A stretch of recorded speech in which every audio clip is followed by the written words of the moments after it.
Subscribe to my channel and press the bell icon for latest updates.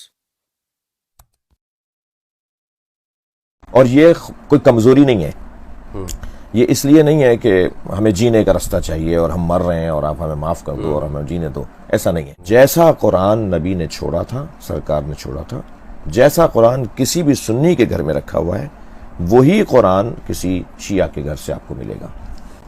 السلام علیکم ورحمۃ اللہ وبرکاتہ۔ ناظرین کرام، امید کرتا ہوں آپ لوگ خیریت سے ہوں گے، ٹھیک ٹھاک ہوں گے۔ جیسے کہ آپ لوگ جانتے ہیں کہ میں انٹرفیتھ ہارمنی پہ کام کرتا ہوں، مختلف مذاہب کے اور مسالک کے علماء کرام سے ملاقات کر کے جو ان کے مذہب کے بارے میں اور مسلک اور عقائد کے بارے میں ہم جاننے کی کوشش کرتے ہیں، کیونکہ آپ لوگ جانتے ہیں کہ مسلمانوں کے اندر دو بڑے گروہ ہیں، اسکول آف تھاٹ ہیں، شیعہ اور سنی، اور ان میں جو اختلافات ہیں اور جس طرح دنیا بھر کے اندر ان اختلافات کی وجہ سے جو جھگڑے یا تنازعات ہوتے ہیں، پاکستان کے اندر آپ دیکھ لیں، اس میں جہاں تک میں سمجھا ہوں تو ہم نے ابھی تک کوشش ہی نہیں کی ہے ایک دوسرے سے مل کر ان چیزوں کو سمجھنے کی۔ تو اسی سلسلے کے اندر میں آج مکتب اہل بیت، مکتب اہل تشیع کے نام گرامی عالم دین ذاکر اہل بیت جناب علامہ سید شہنشاہ حسین نقوی صاحب کے پاس یہاں پر حاضر ہوا ہوں۔ میں ان کا نہایت متشکر ہوں۔ میں یہ جاننا چاہتا ہوں، ایک سنی اسکالر اہل سنت والجماعت سے چونکہ میرا تعلق ہے، ہم نے جو باتیں سنی ہیں اپنے شیعہ برادران کے بارے میں، وہ غلط فہمیاں ہماری دور ہو جائیں، اس میں کتنی حقیقت ہے یا کیا جھوٹ ہے۔ تو اسی سلسلے کے اندر جو آج ہم یہاں پہ حاضر ہوئے ہیں، میں یہ جاننا چاہوں گا، کچھ سوالات رکھوں گا اور ان سوالوں کے جواب جناب علامہ صاحب کی خدمت میں رکھ کر ان سے جواب چاہیں گے۔ حضرت بہت بہت شکریہ آپ کا کہ آپ نے اپنا قیمتی وقت عنایت کیا۔ آپ سفر کر کے بھی آئے، تھکے ہوئے بھی ہوں گے، لازمی بات ہے، لیکن یہ آپ کی شفقت ہے ہمارے اوپر کہ آپ نے وقت دیا ہے۔ آپ کا شکریہ مولانا کہ آپ نے یہ ماحول فراہم کیا کہ وہ سبب جس کی وجہ سے کوئی دوری ڈال سکتا ہے، جو دوری بھی شدید ہو جائے تو پھر نقصان کی طرف لے جاتا ہے ماحول، جی، اس سبب کو برطرف کرنے کی کوشش کی کہ بیٹھیں بات کریں۔ اور ہم یہ بات بہت عرصے سے کہتے آ رہے ہیں کہ اگر عام طور پر بھی گھر میں بھی کوئی اختلاف ہو، کوئی دوستوں میں بھی اگر اختلاف ہو، تو اصل آدمی سے اور جس کا وہ مسئلہ ہے اس سے پوچھ لیا جائے۔ جی، تیسرا آدمی یا ایک ہی طرف کا آدمی خود سے ہی باتیں کرتا چلا جائے اور نہ پوچھے تو میں سمجھتا ہوں کہ اس کا اچھا نتیجہ نہیں نکلے گا۔ تو یہ آپ نے بہت اچھی ایک کوشش کی ہے۔ میں یہیں ایک جملہ کہہ کے پھر آپ بات کریں اور آپ فرمائیں کہ آپ کیا کس موضوع پہ بات کرنا چاہیں گے۔ وہ یہ کہ کبھی آپ نے غور فرمایا کہ آپ کو تو یہ ضرورت پڑی اور آپ کو تو یہ احساس ہوا کہ آپ ہم سے پوچھیں کہ آپ کے یہ مسئلے کیا ہیں۔ کبھی اہل تشیع اور شیعہ کسی اسکالر نے اہل سنت سے جا کے وہ مسئلے کیوں نہیں پوچھے کہ جو شیعہ کو سنی سے اعتراض ہے، اور وہ جا کے پوچھتا ان سے کہ جی مثلاً نبی ایسا کرتے تھے، آپ ایسا کیوں کرتے ہیں؟ مثلاً انبیاء کرام ایسے نہیں تھے، آپ نے انبیاء کے بارے میں، عصمت کے بارے میں ایسا کیوں اپنی کتابوں میں لکھا ہوا ہے؟ یعنی کبھی ایسا کیوں نہیں ہوا کہ ایک شیعہ اسکالر جا کے کسی اہل سنت نمائندہ شخصیت سے وہ اعتراضات ان کے سامنے رکھے جو شیعہ کو سنی پہ اعتراض ہے؟ اس کی ایک وجہ ہے، میں بیان کر دوں یا آپ فرمائیں گے تو اور اچھا لگے گا۔ جی جی، اس کی وجہ مجھے جہاں تک لگتی ہے کہ ساری جو تحریض ہے، جو ابھارنا ہے، وہ ہمارے طرف سے زیادہ ہوتا ہے، کیونکہ میں نے خود اپنی جہاں سے، اپنی سوسائٹی کی میں بات کروں گا جہاں پہ میری آنکھ کھلی ہے، جہاں سے تربیت ہوئی ہے، ہمیں یہ بتایا گیا کہ شیعہ ایسا کرتے ہیں، شیعہ یہ نہیں مانتے، شیعہ اسلام سے باہر ہیں، شیعہ تکفیر، جبکہ یہ بہت کم سننے کو ملتا ہے کہ وہاں سے کچھ الزامات یہاں پر ہوں اہل سنت کے اوپر، جبکہ علمی طور پہ ایک لمبی لسٹ ہے، جبکہ علمی طور پر ایک بڑی لمبی لسٹ ہے کہ جو شیعہ کو سنی سے پوچھنا چاہیے کہ آپ ایسا کیوں کرتے ہیں، لیکن آپ تکفیر نہیں کرتے ہیں۔ ہم تکفیر بھی نہیں کرتے الحمدللہ۔ دوسرا، ہم ابھارتے بھی نہیں اور مضامین کو ہم عوامی مسئلہ بناتے ہی نہیں اس کو۔ جی جی جی، ہم کہتے ہیں علمی مسئلہ ہے، اسے علماء کے درمیان حل ہونا چاہیے، کتابی گفتگو ہے، کتاب لکھیں، کتاب کا جواب لیں، کتاب کے ذریعے سے بات کریں، قلم کے ذریعے سے بات کریں۔ تو الحمدللہ یہ ایک میں سمجھتا ہوں کہ اس برادری کا جس سے میرا بلا فصل اور بلا واسطہ تعلق ہے، اگرچہ میں اس بات کی آپ بیان فرمائیں گے، میں یہیں وضاحت کروں کہ میں جو سنی شیعہ وحدت کے حوالے سے جو کوشش کرنے والے لوگ ہیں ان میں بہرحال کسی سے پیچھے نہیں ہوں الحمدللہ، اور عملی طور پر باتیں نہیں، تقریریں نہیں، نماز پیچھے پڑھنا سنی عالم کے، سنی شیعہ کی شادی کے بارے میں جو ایک ماحول بنتا ہے اس پر ایک مثبت گفتگو کرنا، علماء اہل سنت کا ان سے پہلے ان کا احترام کرنا، اور اپنے مجمع میں اپنے لوگوں کو یہ ٹوکنا، میرے خطاب میں اگر کوئی ایسی ربائی، کوئی ایسا نعرہ، کوئی ایسی بات کر دیتا ہے جو کسی اہل سنت کی دل آزاری کا سبب ہے، تو میں وہیں سے اسی وقت مائک پر ممبر پہ بیٹھے وہ اسے مخاطب کر کے کہتا ہوں کہ تم نے غلط کیا یہ، اور یہ آہستہ آہستہ بڑھتا جا رہا ہے۔ اب دوسرے خطبہ کو بھی الحمدللہ ہماری وجہ سے حوصلہ ملا ہے کہ وہ ٹوکنے لگیں کہ اہل سنت کی دل آزاری نہیں کرو، تو میں ایک 85 مثالیں بنیں گی جو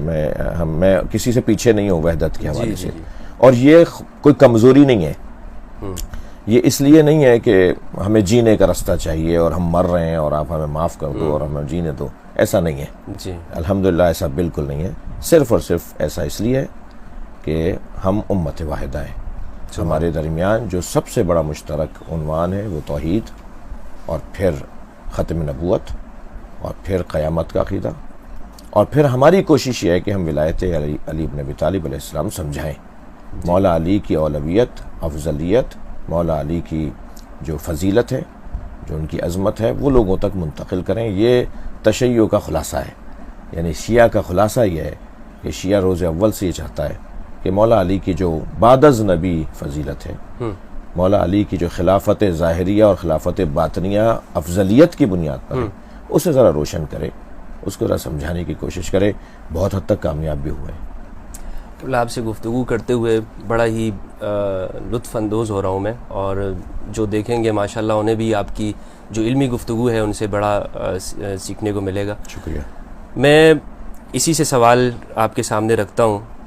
میں نے یہ سنا ہے، میں عوام کی طرف سے، اپنی عوام کی طرف سے بات کر رہا ہوں، اہل سنت کی عوام کی، کہ ہمارے جو شیعہ حضرات ہیں وہ قرآن کو نہیں مانتے ہیں، جو ہمارے سامنے قرآن مجید ہے، جو مصحف عثمانی بھی اسے کہتے ہیں، اس پر آپ کی کیا رائے ہے؟ میں ایک مرتبہ اللہ سے توکل کرتے ہوئے اور سرکار دو جہاں اور ائمہ اہل بیت سے توسل کرتے ہوئے، بسم اللہ الرحمن الرحیم، اللہم صلی علی محمد وعلی محمد وسلم علی محمد وعلی محمد وبارک علی محمد وعلی محمد کما صلیت وسلمت وبارکت وترحمت علی ابراہیم وعلی آل ابراہیم انک حمید مجید۔ آپ کا شکریہ ادا کروں گا کہ آپ نے اس سوال پہ میں آپ سے معذرت چاہتا ہوں کہ لیکن یہ سوال تلخ ضرور ہے، مگر ہمارے میں مشہور ہے، میں آپ کے سامنے رکھا، اگرچہ میں تحقیقی طور پر اس چیز کا قائل نہیں ہوں، نہ مانتا ہوں، لیکن چونکہ ہماری عوام کے اندر یہ بات مشہور ہے تو مجھے آپ کے سامنے رکھنا پڑا۔ یہ سوال میرے لیے تو لذیذ ہے،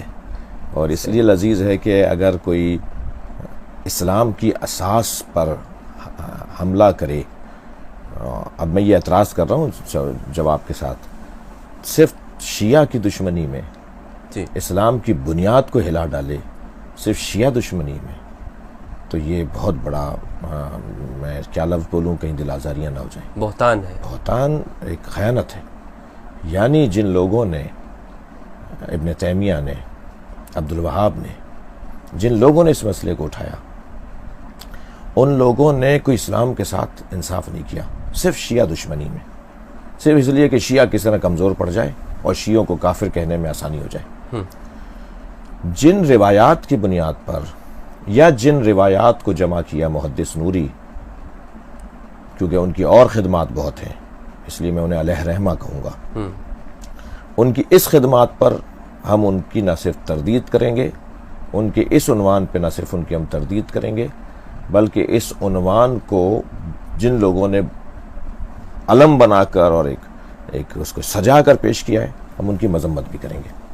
محدث نوری نے وہ روایات جمع کی کہ فصل الخطاب میں، کہ جس میں قرآن کے آیات اور سوروں کے بارے میں وہ روایات کہ جو قرآن کو زیادہ یا قرآن کے کم ہونے پر اشارے اور صراحتیں تھیں.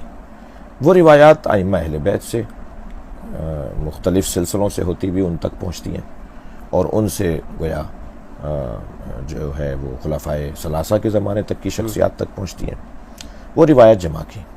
ان روایات کو ہمارے تمام فقہا نے، بالخصوص ہمارے جدید دور کے فقہا نے، وہ آیت اللہ ہادی معرفت ہو، وہ آیت اللہ جعفر سبحانی ہو، وہ آیت اللہ العظمی سید ابو القاسم خوئی ہو البیان کے اندر، ہمارے تقریباً جو پہاڑ کی طرح پہلے درجے کے علماء ہیں، میں نے ان کے نام آپ کو لیے، انہوں نے اس کو یہ کہہ کے رد کیا کہ یہ ضعیف روایات ہیں. ضعیف روایات ہیں. اور ہم کیا ضعیف روایات کتابوں میں لکھی نہیں جاتی، بیان نہیں کی جاتی؟ بیان کی جاتی. معوذتین جو ہے یہ قرآن کا حصہ نہیں ہے. عبداللہ ابن مسعود رضی اللہ عنہ کا یہی موقف تو تھا. کیا شیعہ اسے اٹھا لے اس مسئلے کو جی. اور کہے کہ آپ کے یہاں صحیح حدیث ہے لہٰذا اس بنیاد پر آپ تحریف قرآن کے قائل ہیں؟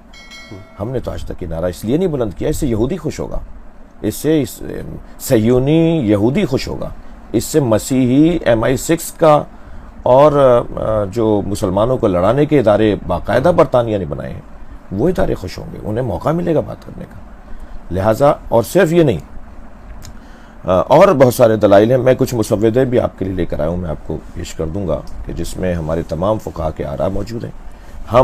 میں بہت واضح طور پر اہل سنت عوام سے بھی اور شیعہ عوام سے بھی کہوں گا کہ شیعہ تحریف قرآن کے قائل نہیں ہے. جیسا قرآن نبی نے چھوڑا تھا، سرکار نے چھوڑا تھا، جیسا قرآن کسی بھی سنی کے گھر میں رکھا ہوا ہے وہی قرآن کسی شیعہ کے گھر سے آپ کو ملے گا. ہر شیعہ کے گھر سے آپ کو جو ریاض سے چھپتا ہو یا تہران سے چھپتا ہو یا پاکستان سے، وہ قرآن ایک ہی ہے. ایک ہی قرآن. حتیٰ رسم الخط اب تو دونوں شیعہ جو پرنٹنگ پریس، خاص طور پہ اب اس وقت ایران سب سے زیادہ قرآن کی طباعت میں دنیا میں ورلڈ میں آگے ہے، اور اسی طرح ریاض سے قرآن سب سے زیادہ چھاپا جاتا ہے. دونوں کا حتیٰ رسم الخط ہے کہ عثمان طہا کا رسم الخط ہے. یعنی قرآن کے نسخے اب مختلف نہیں ہیں گزشتہ کوئی 50 سال سے 40 سال سے. اور آپ ماضی کی صدیوں میں جائیں تب بھی یہ بحث علمی بحث تھی کہ وہ روایات کیا حضرت عمر سے روایت نہیں ہے، کیا حضرت عائشہ سے روایت نہیں ہے 10 پاروں کی بکری کے کھا جانے کی، اور کیا بہت ساری روایات اہل سنت کی کتابوں میں نہیں ہے قرآن کی آیات کے کم اور زیادہ ہونے کی. تو کیا شیعہ انہیں جمع کر کے اس کو ڈھول پیٹے؟ نہیں، کیونکہ علماء اہل سنت بھی اس کو آن نہیں کرتے اور اس کے بارے میں تحلیل و تجزیے کے قائل ہیں اور اس کے سمجھنے کے قائل ہیں کہ اس کو سمجھا جائے، اس کا یہ مطلب نہ نکالا جائے. وہی ساری روایات اہل تشیع کے یہاں بھی تھی، اور اس کو کیونکہ محدث نوری نے ایک جگہ جمع کر دیا تھا. اچھا، محدث نوری ایک عالم، تاریخ تشیع میں 150 پہاڑ برابر فقہا کی لسٹ ہے. 150. ان 150 فقہا جو پہلے درجے کے فقہا ہیں جنہیں ہم روات حدیث بھی کہتے ہیں، جی، ان فلان. آج اگر میں حدیث کی سند کو لے جانا چاہوں مثلا امام جعفر صادق تک، تو وہ جو سلسلہ حدیث ہے، وہ جو روایت روات کا سلسلہ ہے، اس میں آج کا جو راوی ہے وہ آیت اللہ سید علی سیستانی ہے، آج کے جو راوی ہیں وہ آیت اللہ خامنائی ہیں. یہ راوی حدیث ہیں. انہوں نے ان سے سنا، انہوں نے اپنے استاد سے سنا، انہوں نے اپنے استاد سے، یہاں تک کہ 150 راویوں کے بعد امام محمد باقر تک بات پہنچتی ہے. سبحان اللہ. تو جو ہمارے روات حدیث ہیں جن کو ہم فقہائے اہل بیت کہتے ہیں، فقہائے ائمہ اہل بیت کہتے ہیں، ان میں سے کوئی ایک بھی تحریف قرآن کا قائل نہیں ہے. صحیح. محدث نوری ان میں سے نہیں تھے جنہوں نے یہ کتاب لکھی جس کی بنیاد پر یہ مسئلہ اٹھایا گیا، اور یہ مسئلہ سازش کے تحت اٹھایا گیا. یہ جانتے تھے کہ شیعہ ایک مضبوط نظریہ رکھنے والا، ایک سوچ رکھنے والا ایک مکتب ہے، اور یہ اگر دونوں مل کر چلیں گے تو عالمی استقبار کے لیے تو قیامت برپا ہو جائے گی. اس لیے عالمی استقبار نے مسئلہ اٹھایا. آگے جا کے آپ کو معلوم ہوگا، ابھی آہستہ آہستہ کھلتا جا رہا ہے، آپ پر واضح ہوتا جا رہا ہے دنیا پر کہ یہ گزشتہ 40-50 سال میں جو پوری دنیا میں فرقہ واریت پھیلی، جو شدت پھیلی، اس کے لیے فنڈنگ ہوئی، اس کے لیے پیسے دیے گئے، اس کے لیے باقاعدہ. تو جب یہ ابھی والوں نے اقرار کر لیا ہے تو کیونکہ اس وقت میں سوشل میڈیا نہیں تھا اور اس وقت کی تحریریں مفقود ہو گئی ہوں گی، تو اس وقت بھی پتہ چل جائے گا کسی طریقے سے کہ ان کو کس نے بنایا تھا. بہرحال یہ ایک سیاسی، ایک تاریخی سیاسی ایک مسلمانوں سے کیونکہ یہ دونوں چیزیں ملی ہوئی ہیں اور شروع سے تشیع کے ساتھ سیاست بھی ہوتی رہی ہے جی اموی زمانے سے. تو اچھا یہ جو آپ نے حضرت فرمایا کہ روایات موجود ہیں اور اس میں کوئی شک و شبہ نہیں ہے. ہمارے پاس بھی ایک کتاب المصائف ابو داؤد کی ہے, اس میں بھی ہمیں مل جاتی ہے کہ یہ آیت نہیں ہے, قرآن کا حصہ نہیں. آیت الرجم جیسے کہہ لیں جی. قرآن کا حصہ نہیں ہے. حدیث الداجن جسے وہ بکری جو کھا گئی وغیرہ. تو یہ روایات اگر اس طور پر اہل تشیع میں ہم موجود ہے پھر تو کوئی مسئلہ نہیں. یہی روایات ایسی اسی طرح کی روایات ہیں, اسی طرح کی روایات ہیں.